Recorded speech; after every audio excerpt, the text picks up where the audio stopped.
It's 2003 and I'm talking to my friend Peter. We work as tellers at the bank together in between classes while we're in college.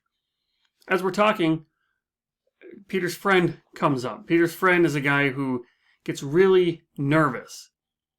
He gets really anxious and thinks he's broke anytime his checking account gets below $1,000. Now I'm a broke college kid. I would love to have $1,000. That's the difference in viewpoint, right? He's looking down at $1,000 thinking that he's broke. I'm looking up at $1,000 thinking that looks amazing. So I can't imagine having this much money. So after college, I set a goal of saving $1,000. And over time, I eventually hit that goal. And after hitting that goal, I should have gotten a lot of joy. Right? Back in college, I would have been ecstatic if I had $1,000. Now I have $1,000. It doesn't feel any different than it did yesterday. So I set a new goal. Now I set a goal, I'm going to save up $10,000.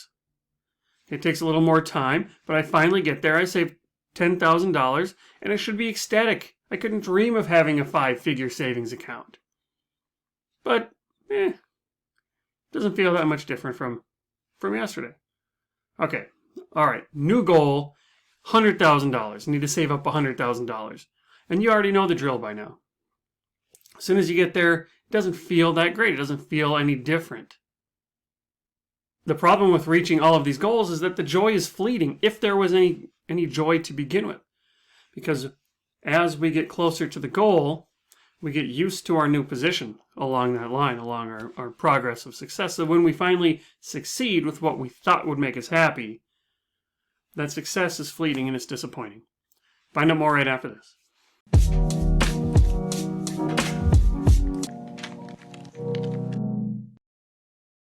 Hey, it's Derek Hagan. I'm a financial therapist, and I'm here to talk to you about the disappointment of success in this Money Health presentation.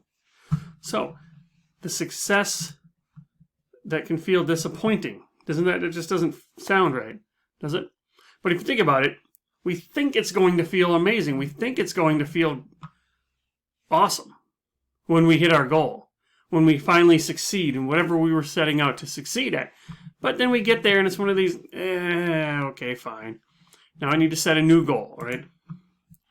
Why is that? It's because we have these expectations, right? Remember the right side. Remember over here? We think it's going to feel amazing. And it doesn't feel that great. So here's where what we think is going to happen. We think it's going to feel great. We think that over time we're chugging along and then we hit our goal.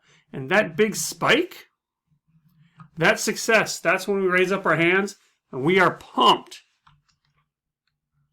Except it doesn't work like that. There's an author named Seth Godin who recently wrote a blog post about 100 days. Imagine your life 100 days from now. How do you want your life to be different? Presumably, you want your life to be better 100 days from now than it is right now. So he gives you the logical kind of conclusion here is, in order to be different from today on day 100, day 99 needs to be different from today. So does day 98. And so you can further that back and say, well, day 80 needs to be different from today. And so does day 50. And if you unwind that all the way back, tomorrow needs to be different. So the point is, 100 days from now, you're going to keep making incremental progress. It's not going to look like one big jump. It's going to look like little bits of progress over time. So as you get a little bit, you get used to that. That joy is split up over time. Instead of getting one big hit of joy, you get 100 hits of a little bit of joy, and that just doesn't feel the same. And it's even different because we change our expectations, because we get used to this this level. Okay? Meaning, give you the shot here.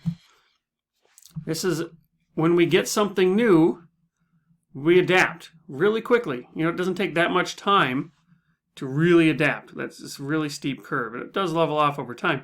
But a lot of that adaptation comes up front. We get used to things quickly.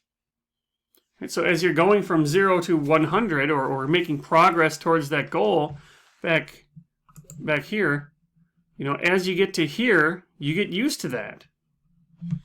You get used to it quickly.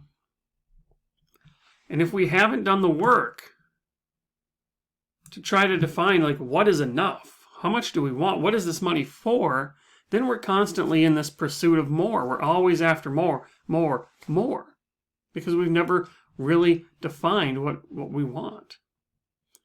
So the antidote to all of this is to focus on systems instead of goals. Right? So the goal, that's the outcome.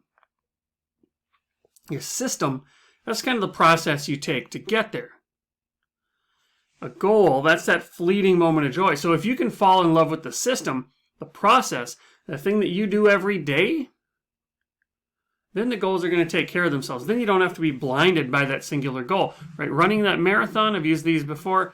Running that marathon, that's the goal. Becoming a runner is a system. Losing 20 pounds, that's a goal. Learning to eat right and be active is a system.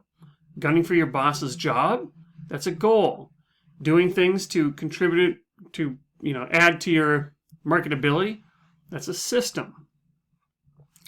And when you work on the system, when you get happy with your system, then you can detach yourself from relying on specific outcomes. You only have one life. Live intentionally.